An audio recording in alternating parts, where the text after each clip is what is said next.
Alright, this is Andrew with Joda Home Inspections. We're doing a sewer scope today here in Riverdale. Today is February 19th, 2025. We have the camera pushed out 135 feet to the city connection. Now we're going to record it and pull it back and see what we find.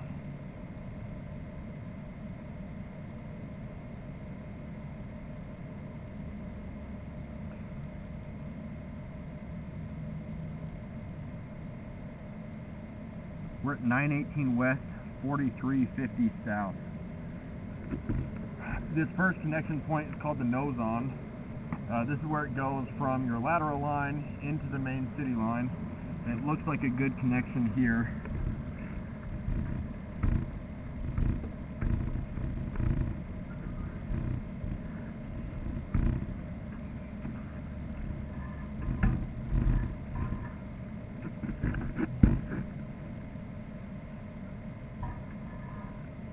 You'll notice a little bit of running water.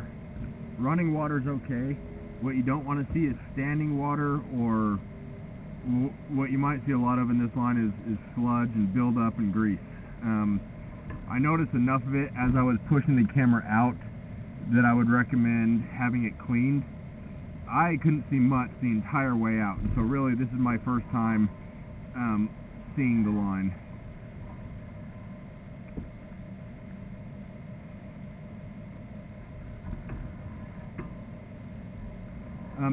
Buildup on its own doesn't necessarily indicate that you have bad grade, but that's what I'm looking for, is enough standing water that would indicate that it's a belly. In either case, there's enough buildup here that it's going to be real sticky.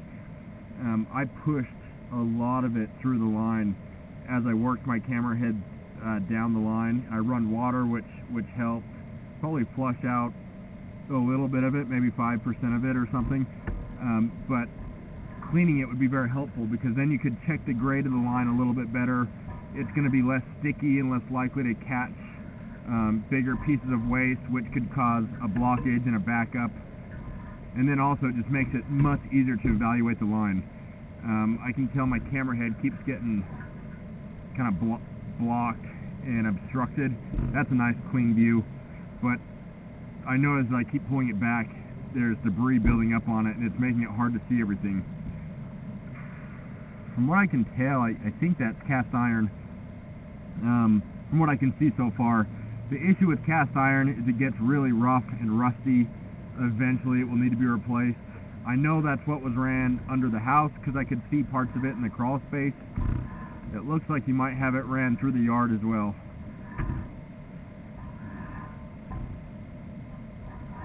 With cast iron, you could have it coated.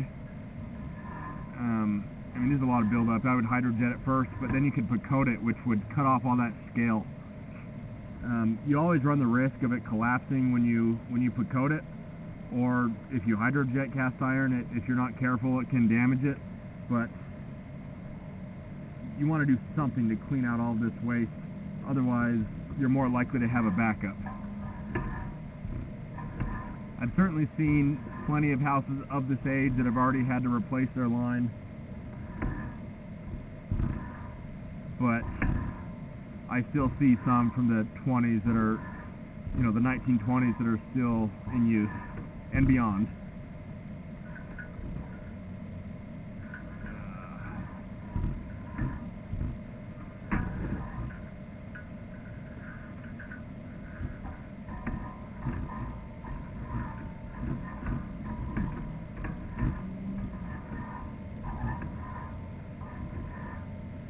Again, it's starting to cover my camera head, and now that all the water's drained, I'm not going to be able to clear it off the way that I was before.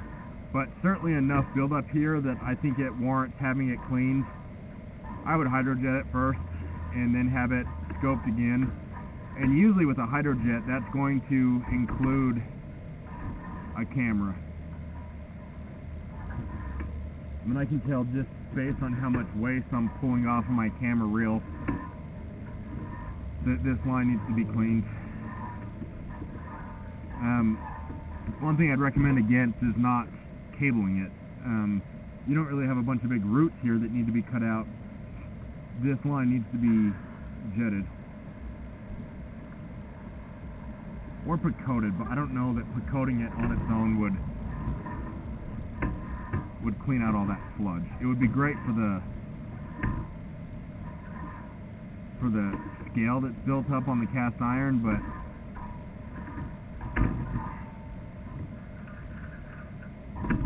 alright, now we're just coming up the roof stack, which is how I'm accessing this line, is through the roof.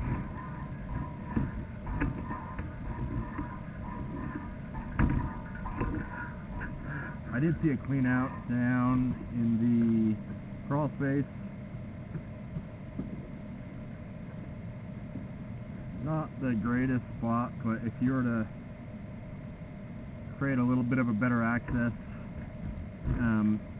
under the stairs, you could probably get some equipment down and access the line through the crawl space as well.